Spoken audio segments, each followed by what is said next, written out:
What are dysfunctional relationships? Why are some relationships dysfunctional? And how can you build healthier relationships in all areas of your life? That's what I'm talking about this week here on Let's Talk About Mental Health, the weekly podcast about looking after your mental health with simple ideas you can put into practice immediately. So get comfortable and let's talk about mental health.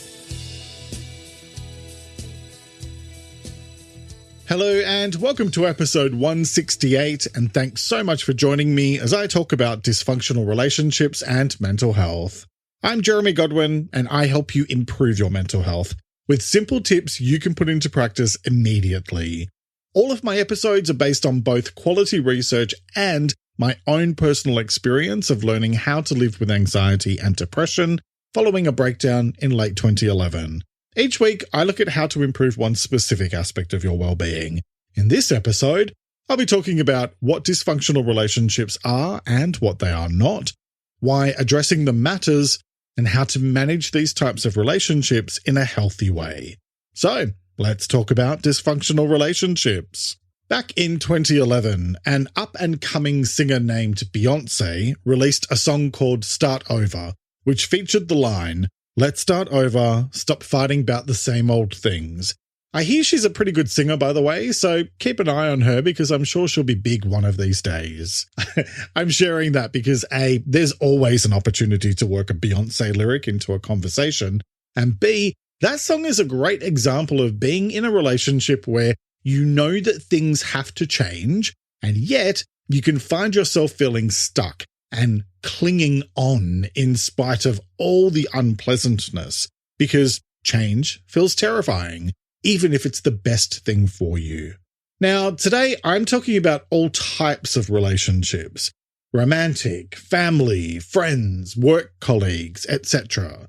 The unavoidable truth of being a human is that it's fairly difficult to avoid interaction with other people. I mean, they're everywhere. And from time to time, we can find ourselves in relationships that are messy, complicated, difficult, unpleasant, or even downright toxic. I think it's fair for me to say that I entered my zero tolerance for nonsense era a few years ago. And so when it comes to dysfunctional relationships of any type, my message is fairly blunt. Do not put up with rubbish, foolishness, poor behavior, shenanigans, or crap of any kind. Zero, nada, zilch. I don't do tolerance. It's either acceptance or nothing for me, and I'll explain why in a minute. And so if it's not something you're willing to accept, and frankly, I think we all know that shenanigans of any kind should not be accepted, then you have to take a firm stance on it and shut that crap down the minute it rears its head. I do a 3 strikes and you're out thing, which is about as close to playing sport as I'll ever get. First time, I call it out. Second time, I call out that I'm having to call it out again. And third time, we are done. Anyway, I'm probably getting a bit ahead of myself. I do that sometimes. So before I continue, let's go through some definitions and let's talk about what are dysfunctional relationships. And if you find yourself in the mood to go and look up the word dysfunctional in the Oxford Dictionary, because, that's a totally fun and exciting thing to do, you'll see it defined as not operating normally or properly and unable to deal adequately with normal social relations. And those are certainly some fairly dry and boring definitions. So here's mine. It's any relationship that is not healthy. Like I said before, that could be any type of relationship, both at home and at work. And in general, a dysfunctional relationship is one where things just don't work in a healthy and mutually beneficial way.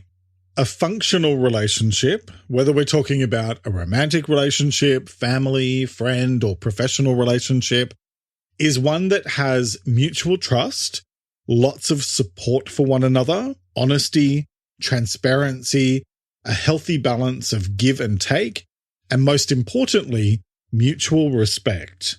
That doesn't mean that a functional relationship is perfect, or that it never involves having disagreements or arguments, because they do.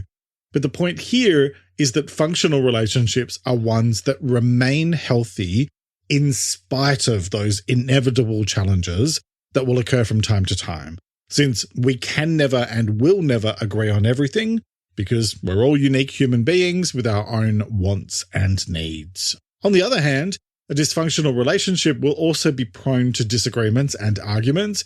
However, in these types of relationships, they tend to be A, destructive rather than constructive, B, very much focused on winning rather than trying to find solutions, and C, so common that it's a case of if we're fighting, then it must be a day of the week ending in Y.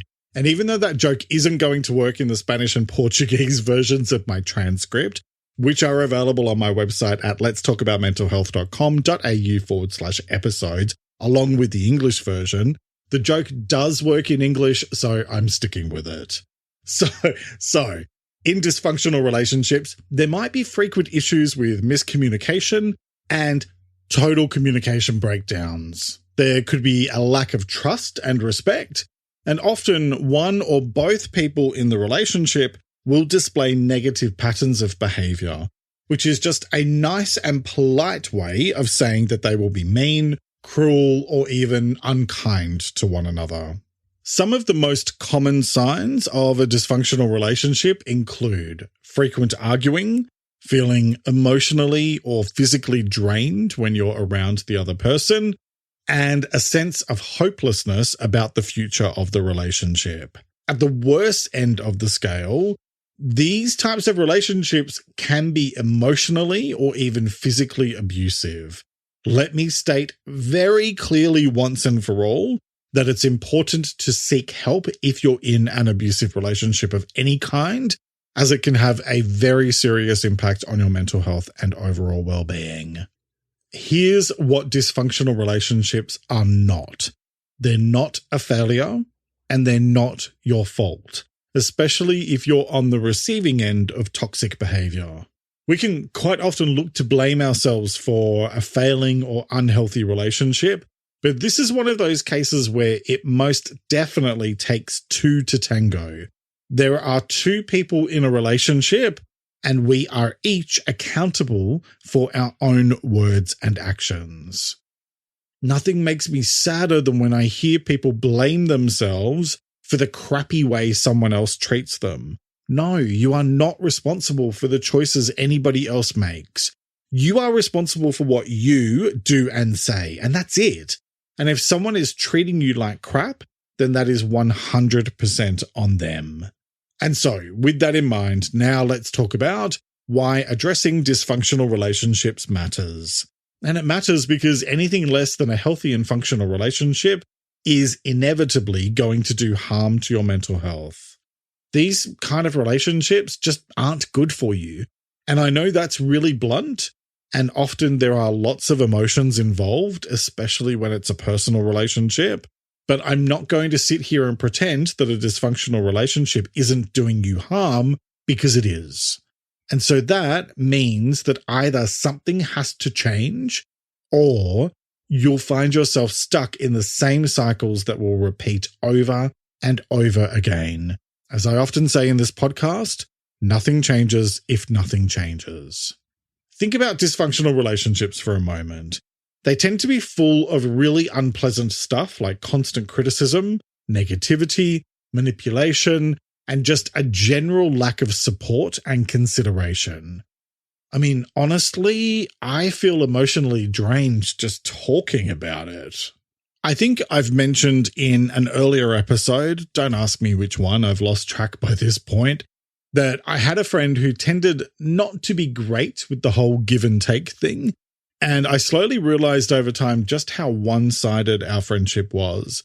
The last time I saw her, we were together for 45 minutes and she didn't ask me how I was. Not once.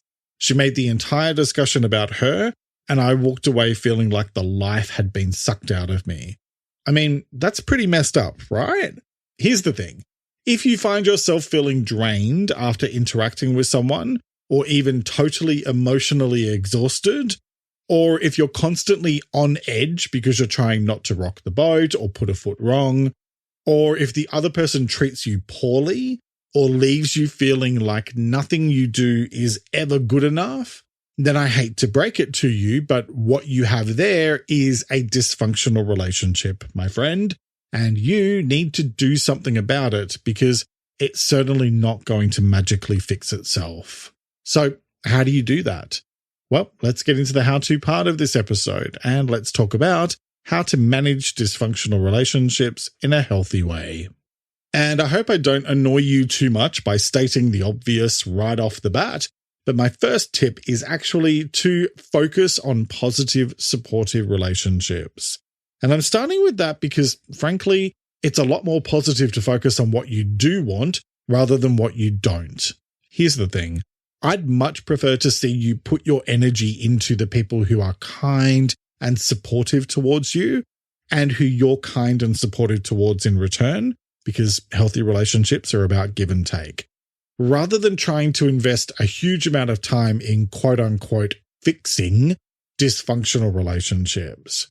By focusing on healthier relationships, you'll naturally spend less and less time dealing with the unhealthier ones.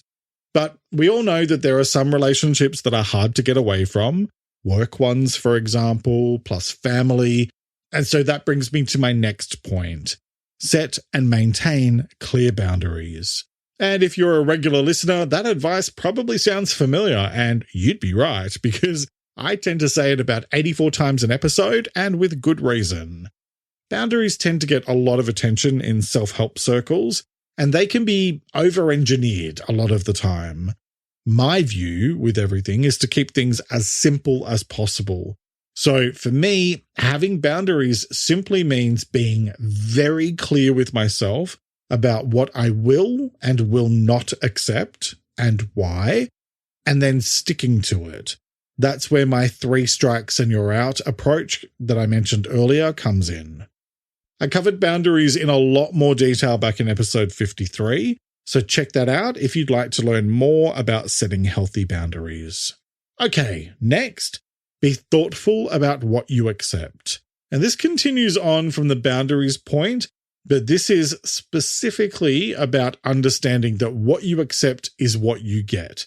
So you need to call things out early and often before they become patterns of behavior.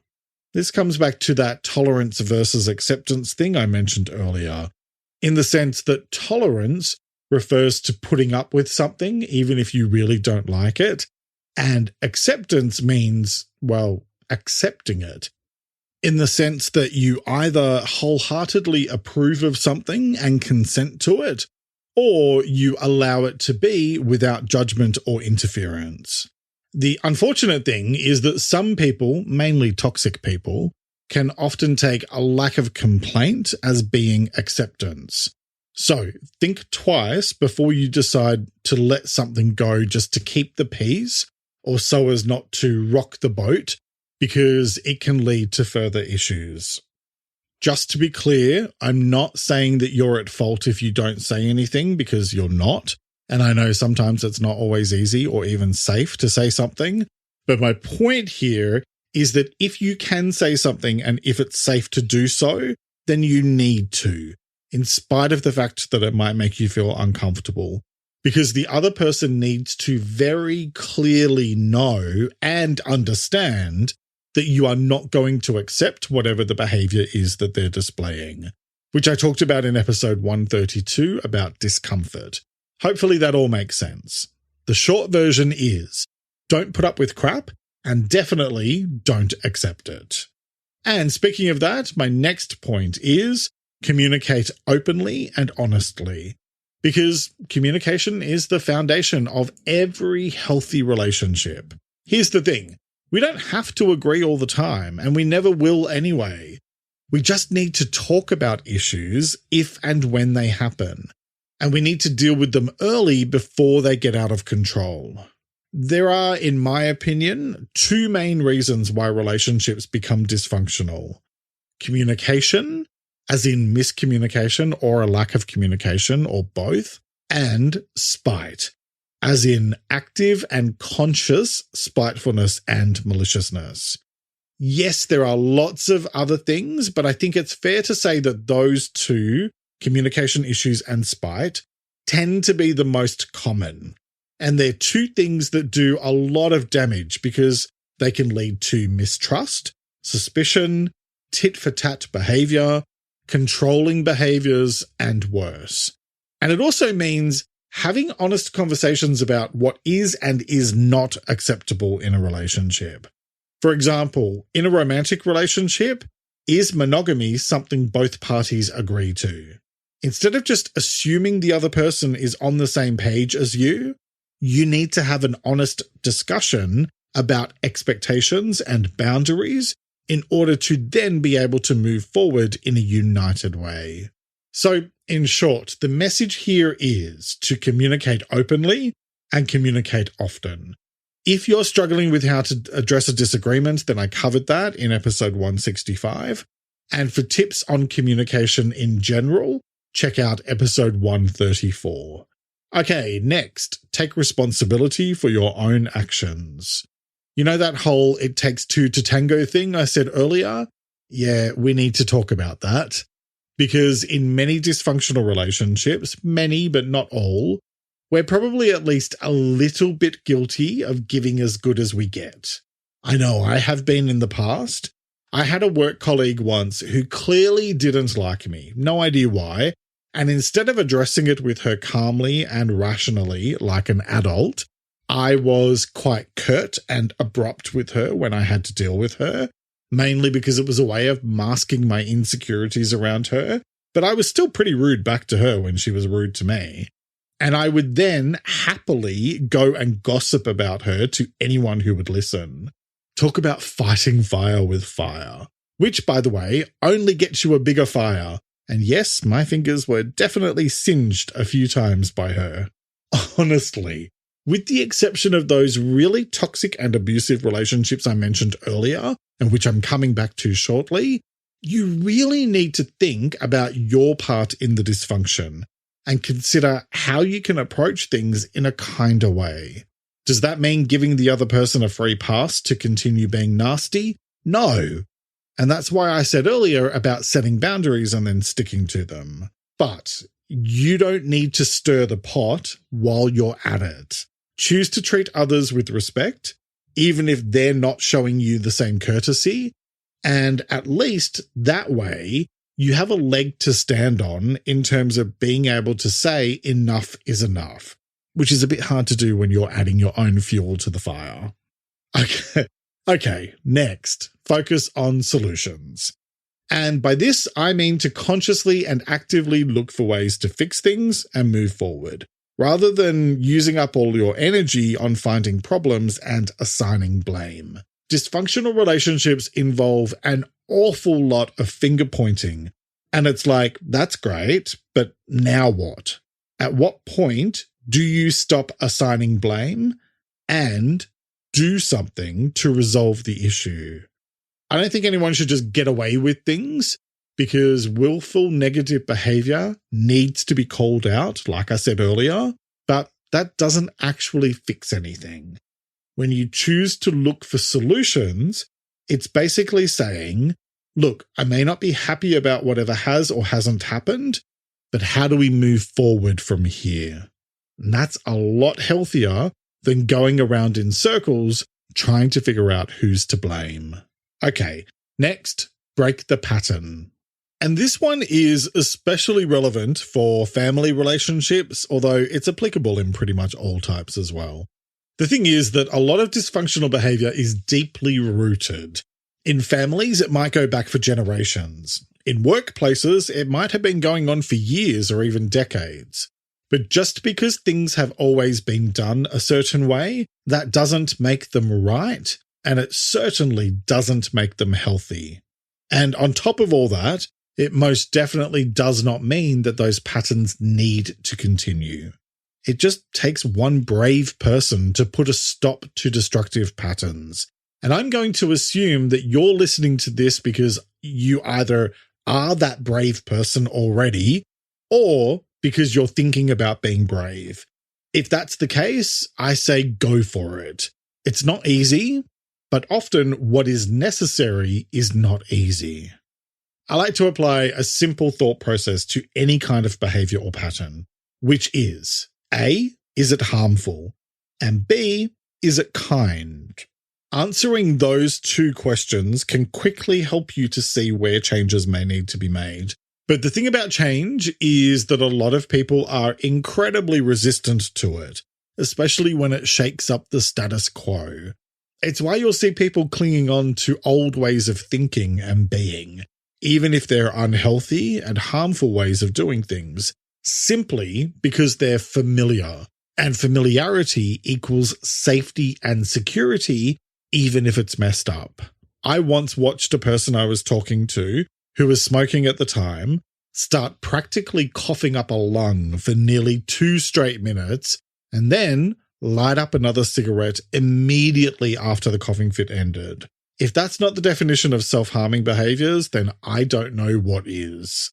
Anyway, my point is that these kinds of patterns need to be broken.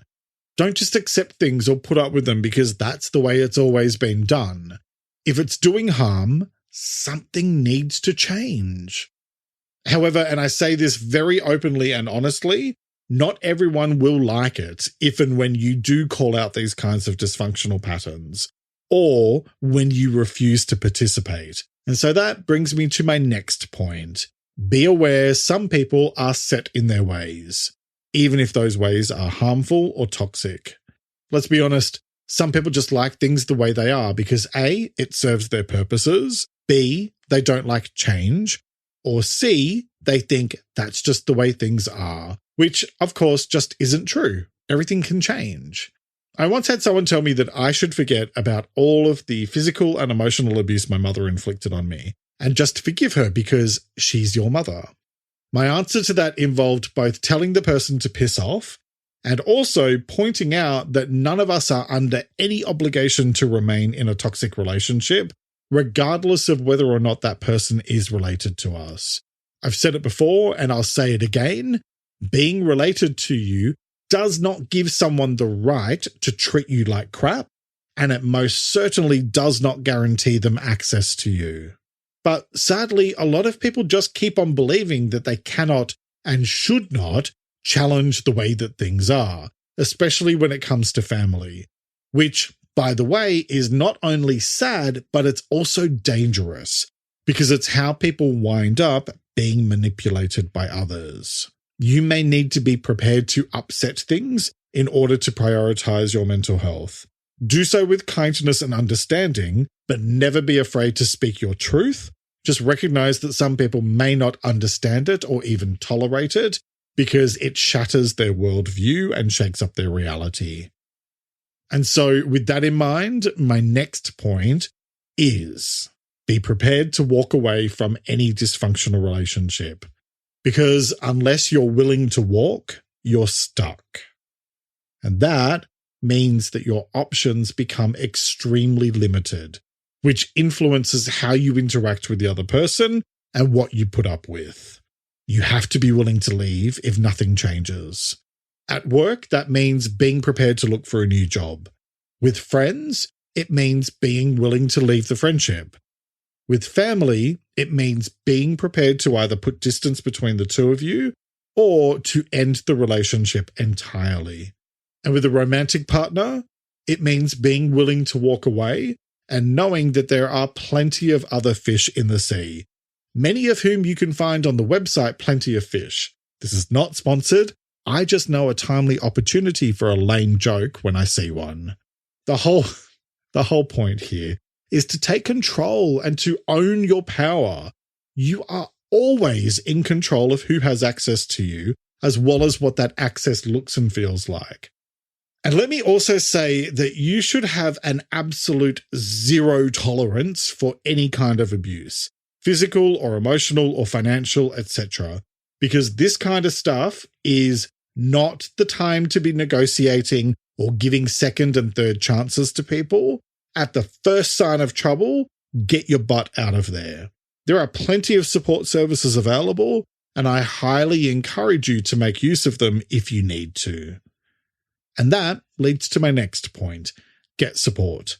And that goes for all types of dysfunctional situations. You don't have to be dealing with a certain minimum level of trauma to be allowed to talk to a counselor or a psychologist, because every situation is unique and your feelings are completely valid.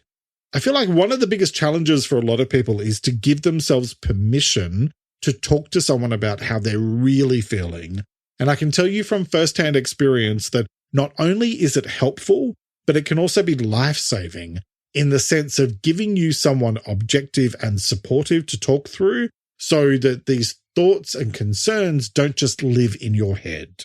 Because when it comes to dysfunctional relationships and mental health, what it all boils down to is this: you're never going to get along with everybody, but there's a huge difference between not seeing eye to eye and having a relationship with someone that is so toxic it makes politics look tame by comparison. When there's a lack of trust, poor communication, minimal or non-existent support, or constant arguing and fighting, or all of the above and more, that relationship isn't a healthy one, and it needs work. And that means it's up to you to do the work, even if that means having to make some tough calls if things don't improve. Don't ever let yourself be used or feel used by someone, and don't ever accept a situation that is doing harm to you in physical, emotional, financial, or general terms. You get to choose who has access to you and what that access looks and feels like. So make choices that prioritize your self-worth and self-respect. The choice is yours, as it is with all things related to your well-being. So, what choice will you make today? Each week I like to finish up by sharing a quote about the week's topic, and I encourage you to take a few moments to really reflect on it and consider what it means to you. This week's quote is by an unknown author, and it is: "The moment you start to wonder if you deserve better, you do." Let me repeat that. The moment you start to wonder if you deserve better, you do. All right, that's nearly it for this week. Next time, I'll be talking about giving. One of the things I often encourage you to do for better mental health is to give more than you take. But honestly, what does that even mean? And what does it look like in practice? And more importantly, how do you give in a way that doesn't leave you completely drained and emotionally exhausted?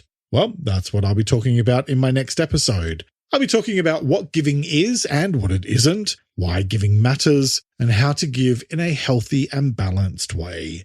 I hope you'll join me for that episode, which will be released on Sunday, the 5th of March, 2023. You can find more practical tips to improve your mental health in my latest book, Life Advice That Doesn't Suck, and in my recent book, Let's Talk About Mental Health Volume 1, which are both available from Amazon and Apple Books. Sign up for my free newsletter, Thursday Thoughts, at letstalkaboutmentalhealth.com.au for a weekly dose of inspiration. Plus, join me on Patreon for exclusive extra content and benefits, including early access to episodes. Those are all linked in the episode description. And you can find me on Instagram at LTA Mental Health for bonus content. Plus, check out my other account at It's Jeremy Godwin, where I post daily tips for better mental health. Thank you very much for joining me today. Look after yourself and make a conscious effort to share positivity and kindness out into the world, because you get back what you put out. Take care and talk to you next time. Let's Talk About Mental Health is an independent program proudly produced by Reconnaissance Media, helping you find meaning and gratitude. For more information, visit reconnaissancemedia.com.